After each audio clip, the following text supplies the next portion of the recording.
Sarah Martinez had heard the whispers her entire adult life.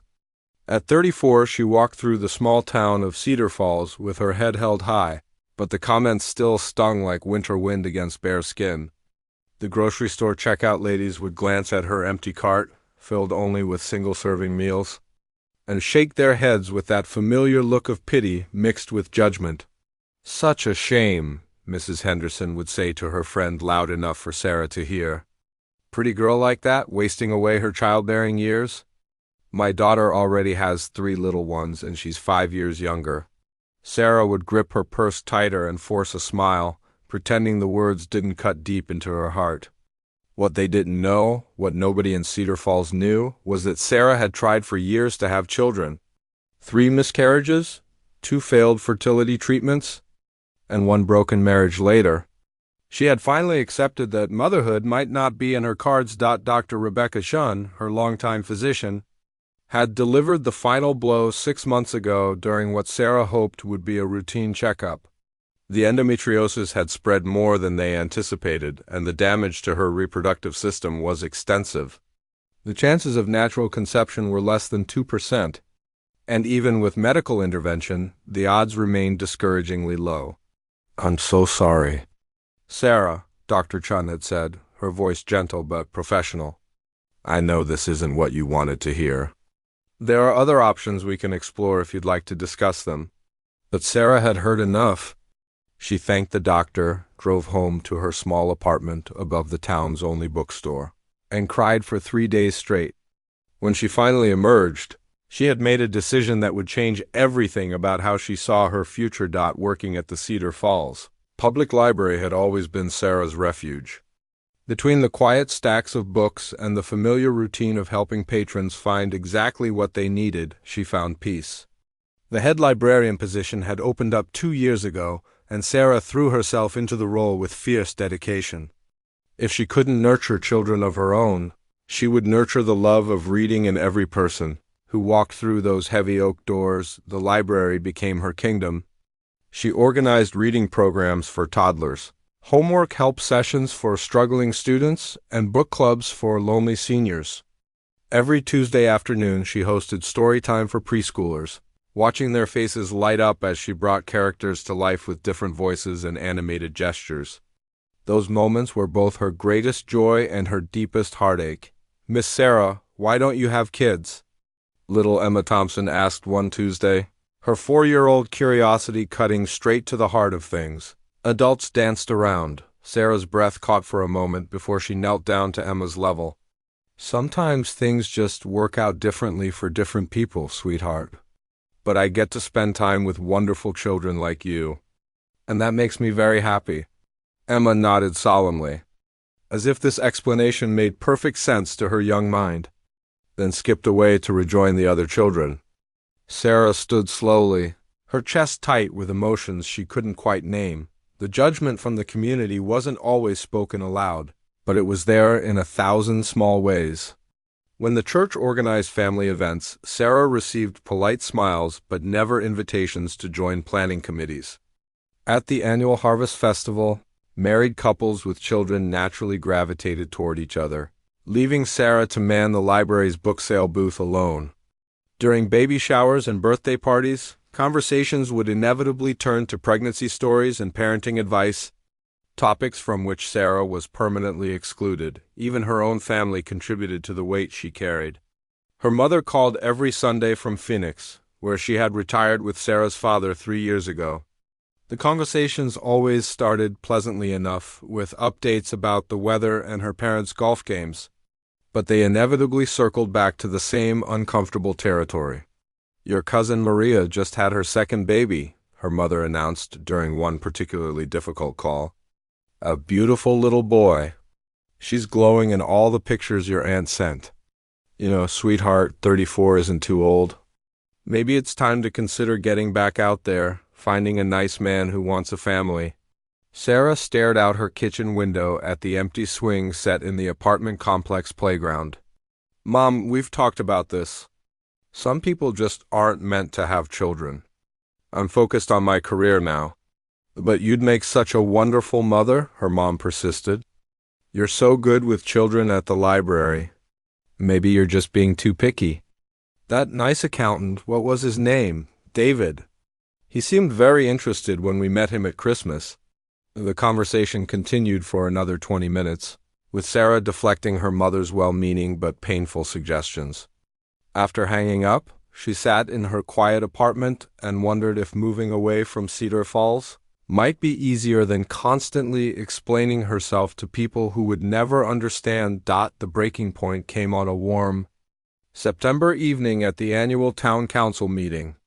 Sarah attended regularly as part of her job advocating for library funding and community programs.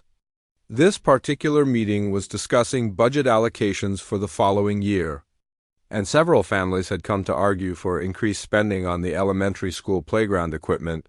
Jennifer Walsh, mother of 3 and president of the PTA, stood at the podium with her usual air of authority. "We need leaders in this community who understand what families need," she declared, her eyes scanning the room before landing on Sarah. "People who have invested in the future of our town through their own children." The implication was clear, and Sarah felt her face burn with embarrassment. Around the room, she noticed subtle nods of agreement from other parents. When the library budget was discussed later in the meeting, several council members questioned whether the children's programs were really necessary, given that most parents prefer to handle their children's education themselves. Walking home after the meeting, Sarah felt more alone than she had in years. The streetlights cast long shadows across the empty sidewalks, and she found herself wondering if she would ever truly belong anywhere. Cedar Falls was supposed to be home, but home should feel like acceptance, not constant judgment. That night, Sarah sat at her kitchen table with a cup of tea and her laptop, scrolling through job listings in neighboring counties. Maybe it was time for a fresh start, somewhere people didn't know her history or her struggles. Somewhere she could simply be Sarah the librarian, not Sarah the woman who couldn't have children. As she browsed openings in small towns throughout the state, one listing caught her attention. Millbrook County was looking for a head librarian willing to split time between their main branch and a smaller, rural library about 30 miles outside the county seat. The rural library served a farming community and required someone comfortable with long drives and working independently. The isolation actually appealed to Sarah after years of well-meaning but hurtful community involvement.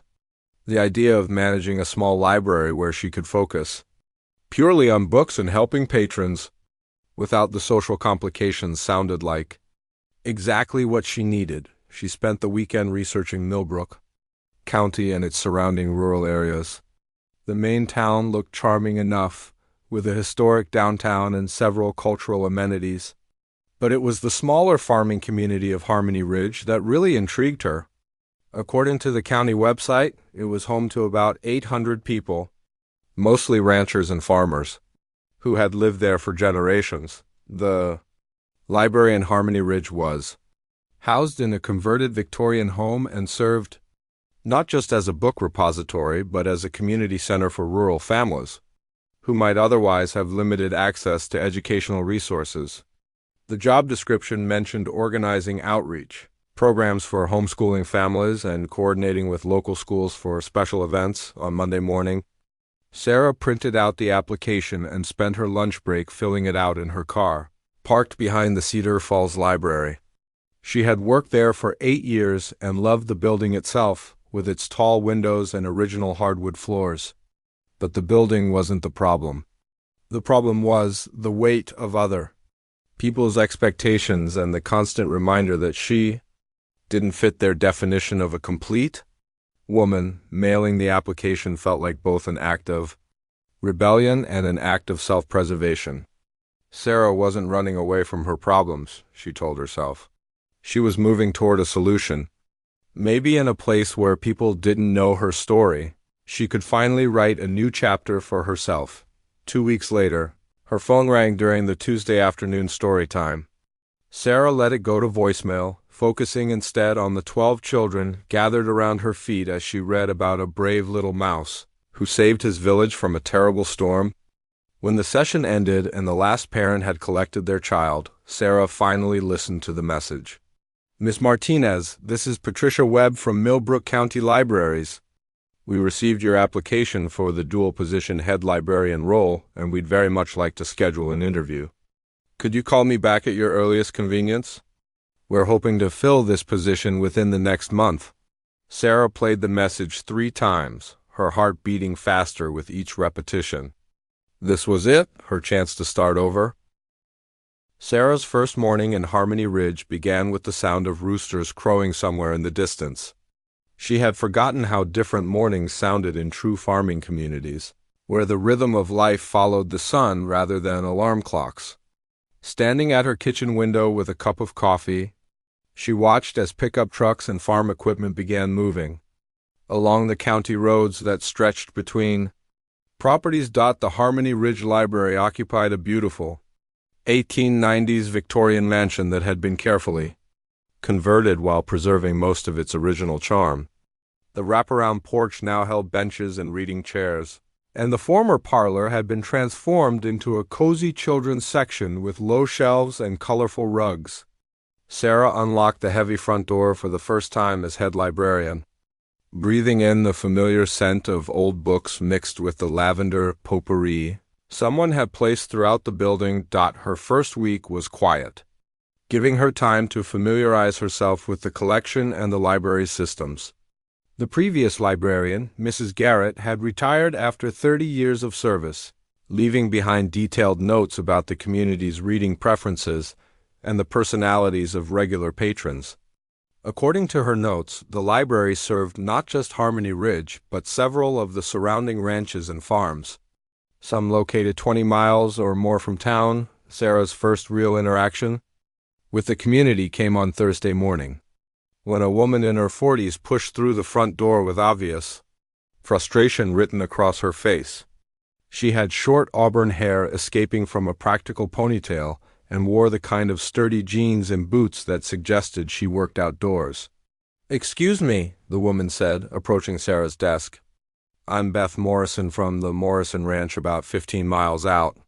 My kids are homeschooled, and Mrs. Garrett used to set aside books for us. Science texts, mostly, and some literature for my oldest. I called yesterday but didn't get an answer." Sarah looked up from the computer system she had been learning. "I'm so sorry about that. I'm Sarah Martinez, the new librarian. I'm still getting familiar with all the systems. Mrs. Garrett left notes about homeschooling families, but I haven't had a chance to organize that program yet." Beth's expression softened slightly. "Oh, you're new. That explains it. How long have you been here?" "Just since Monday. I'm splitting my time between here and the main branch in Millbrook, so I'm still learning the routines. Can you tell me more about what Mrs. Garrett was doing for homeschooling families? I'd love to continue and maybe expand those services." For the next 20 minutes, Beth explained the informal system Mrs. Garrett had developed. Homeschooling parents would call or email with their curriculum needs, and she would gather appropriate books and materials to be picked up during monthly visits to town. Some families lived so far out that they could only make the trip to Harmony Ridge once or twice a month, so the service was essential for their children's education. "My youngest is only 6, but she's reading at a 4th grade level," Beth explained with obvious pride. "My oldest is 15 and working on advanced placement courses." Mrs. Garrett understood that kids out here are just as smart as kids in town. They just need different support systems. Sarah felt a familiar excitement building as she listened. This was exactly the kind of challenge she loved, finding creative ways to serve community needs through library resources. "I'd like to set up a proper system for this. Maybe create a form families can fill out with their curriculum needs, and I could prepare collections in advance. We might even be able to do some programming specifically for homeschooled children." Beth's face lit up with genuine interest. "Really? That would be amazing. There are probably 12 or 15 families in the area doing homeschool or correspondence courses. We've talked about wanting more social opportunities for the kids, but organizing anything is difficult when everyone lives so spread out." As Beth left with an armload of books for her children, Sarah felt energized in a way she hadn't experienced in months. This was work that mattered, serving families who truly depended on the library's resources. In Cedar Falls, the library had been one option among many for families. Here, it was often the only option. Sarah spent the weekend developing a comprehensive homeschool support program. She created intake forms for families to describe their curriculum needs, designed a monthly newsletter highlighting new educational resources, and even researched mobile library services that might allow her to reach the most isolated families. By Monday morning, she had a presentation ready for Patricia Webb's approval. "This is exactly what we had hoped for when we posted the position," Patricia said after reviewing Sarah's proposals. "You're thinking like a true rural librarian, understanding that your job is bigger than just checking out books. I love the idea of the monthly family education days. That could really build community connections." With official approval, Sarah threw herself into implementing the new programs. She contacted every homeschooling family in Mrs. Garrett's files and several others that Beth Morrison had suggested.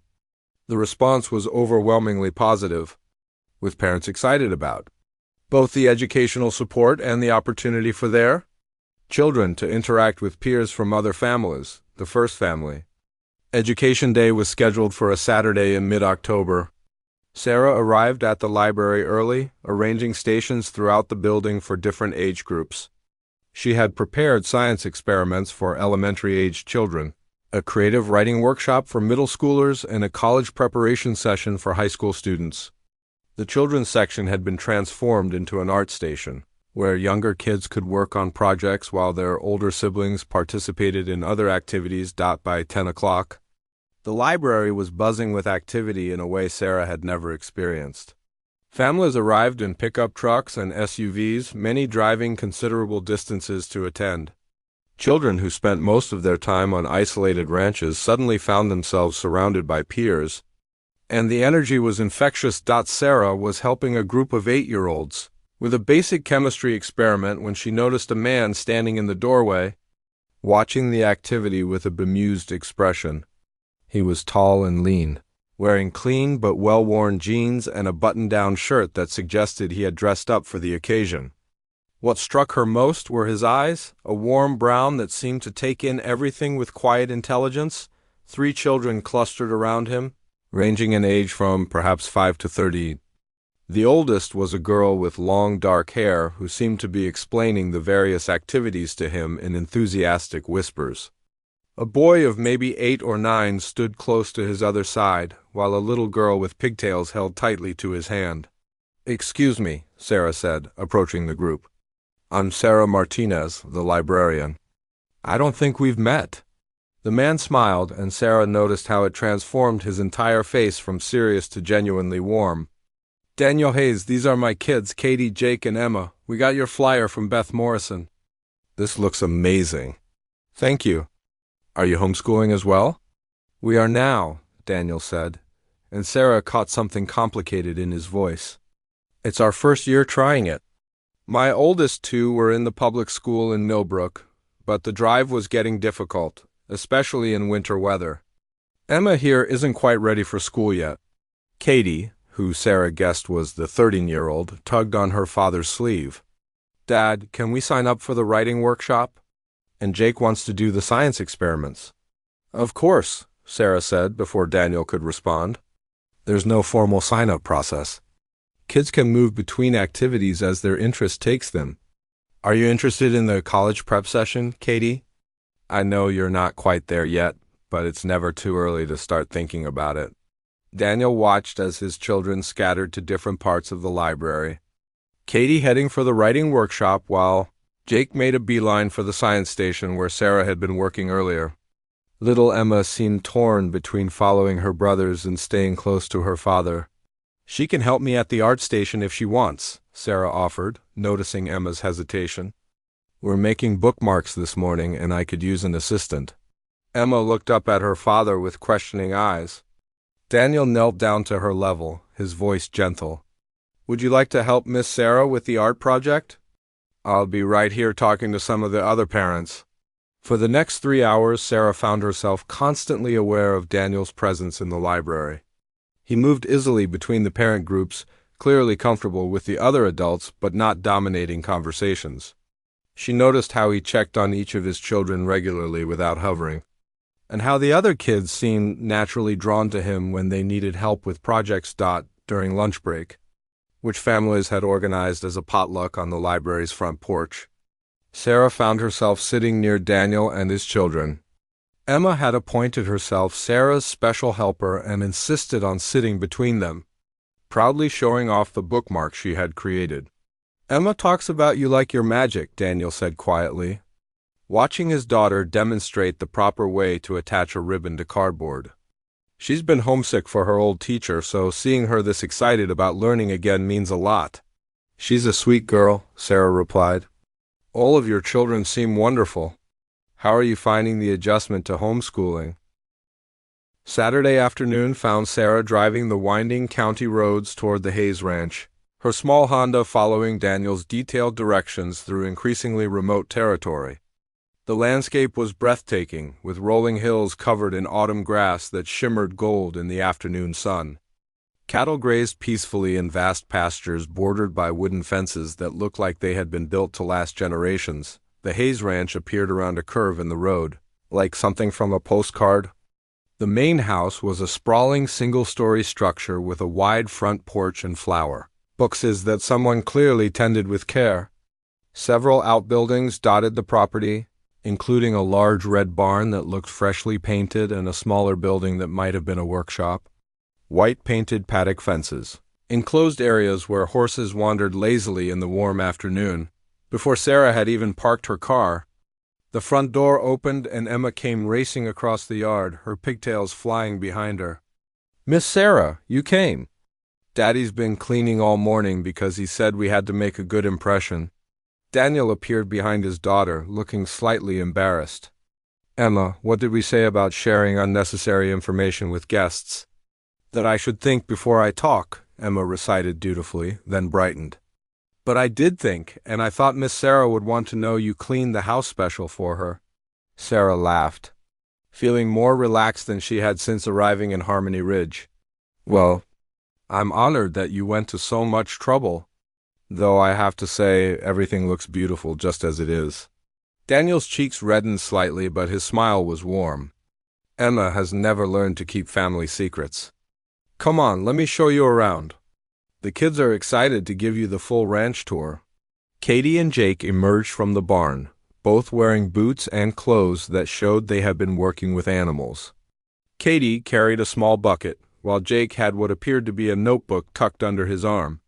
"Miss Sarah, do you want to meet our horses first, or would you rather see Jake's soil project?" Katie asked eagerly. "We've been arguing about what you'd find most interesting. Why don't we start with whatever you're most proud of?" Sarah suggested. "I'm interested in everything."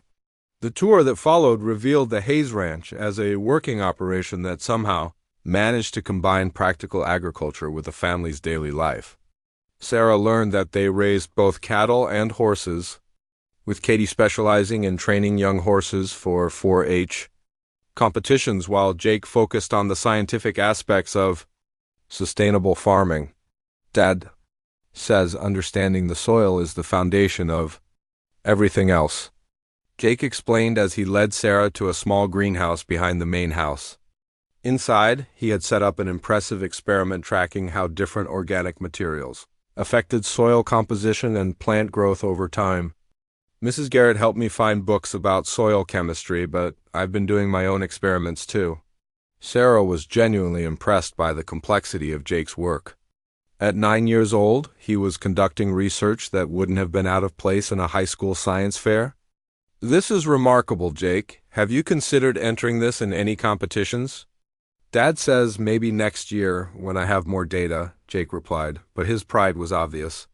"I want to prove that our method of rotating cattle grazing actually improves the soil better than chemical fertilizers." "Jake's going to save the world someday," Katie said with the fond exasperation of an older sister. "Come see my horses, Miss Sarah. They're not going to save the world, but they're beautiful."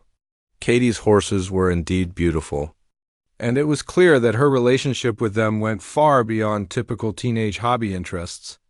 She moved among them with confidence and skill that spoke of years of experience. And the animals responded to her with obvious trust and affection. Katie's been riding since she could walk, Daniel explained as they watched her demonstrate basic dressage movements with a young palomino. She's got a real gift with horses, her mother always said. He stopped abruptly, his expression closing off. Sarah felt the change in atmosphere immediately, and she noticed that all three children had gone quiet. Emma moved closer to her father, slipping her small hand into his, while Katie continued working with the horse but with less enthusiasm than she had shown moments before. "Dad, should I show Miss Sarah the baby calves now?" Emma asked in a voice that seemed carefully cheerful. "They're really cute and one of them will let you pet him." "That sounds wonderful," Sarah said quickly, sensing that the mention of the children's mother had opened some wound that the family was still learning to navigate. "I've never actually petted a calf before." The rest of the afternoon passed pleasantly, with the children taking turns showing Sarah different aspects of ranch life. She helped Emma feed chickens, learned about cattle rotation from Jake, and watched Katie work with horses that responded to her every signal. Throughout it all, Daniel remained present but slightly withdrawn, as if the earlier moment had reminded him of something he preferred not to think about. As the sun began to set, painting the sky in brilliant oranges and purples, Daniel invited Sarah to stay for dinner. "It's nothing fancy," he warned. "Just stew and cornbread. But you've been so patient with the kids' presentations, it's the least we can offer." Dinner was served in a large kitchen that was clearly the heart of the house. The table was big enough for a family of 8, though only 5 chairs were currently in use. Sarah noticed that the children had assigned seating arrangements that seemed to be well-established routines. With Emma beside her father and the older two across from them, the conversation during dinner revealed more about the family's educational approach.